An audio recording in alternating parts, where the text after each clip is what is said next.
Hello everyone, happy Friday. It's Mike Simmons with TK Elevator up here in Cleveland.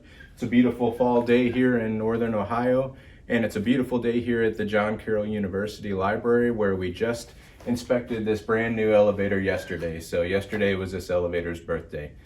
Today I'm here to talk to you about clear overhead. First thing I'd like to do is to have you take a look at one of our drawings. It's the actual set of drawings for this particular elevator. I'm going to point out the clear overhead dimensions on the drawing, and then I'm going to show you what that looks like in real life.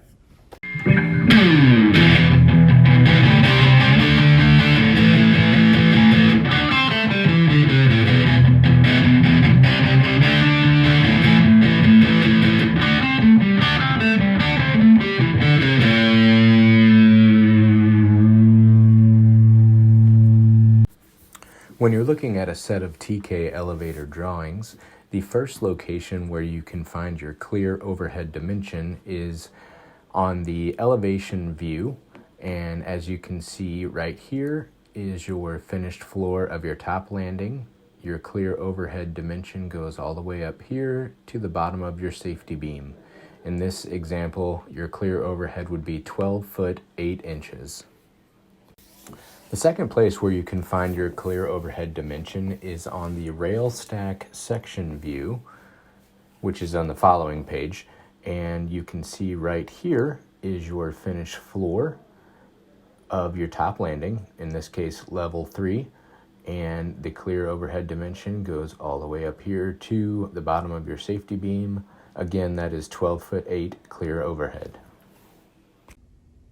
Now that I've shown you on the drawings what clear overhead looks like, I'm going to show you in real life what clear overhead looks like. So right now I'm standing on top of the car top, so the elevator is below me and there is nothing above me. So in this particular elevator, I'm on the 3rd floor, and the clear overhead will be your dimension from the finished floor of your top landing to the bottom of your safety beam, or alternatively, the bottom of your finished ceiling. Now I'm standing on the car top.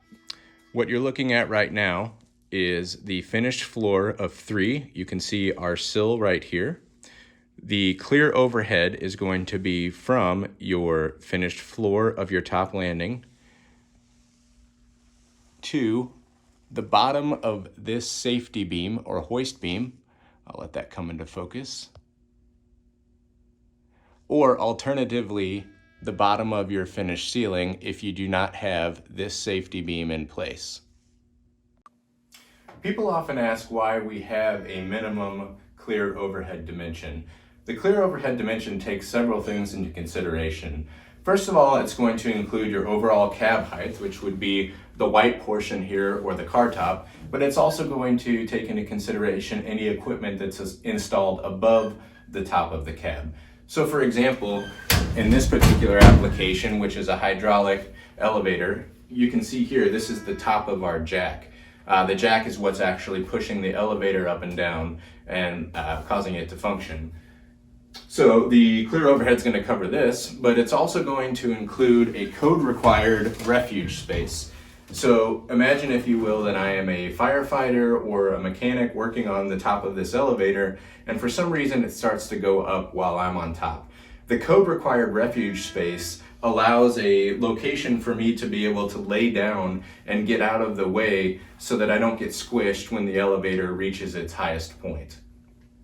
One final thing that I'd like to point out while I'm here, I'm actually kneeling right near the emergency hatch for this elevator. One thing I'd like to point out is that it has a latch that latches from the top. So unlike the movies where you see Jason Bourne escaping out of the elevator to break into CIA headquarters, this is actually designed for a mechanic to get into you, or for a firefighter to get into you inside the cab, not for you to be able to break out and steal millions of dollars from some casino owner that you have beef with.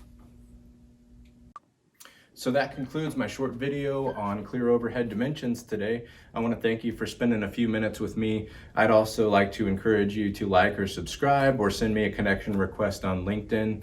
If you have any further questions, my contact information is available on LinkedIn. We also have a great resource on our TKE website called Classroom on Demand, which answers any kind of question you might have about the dimensions of your elevator or the overall functionality. Thanks again, and we'll see you next time.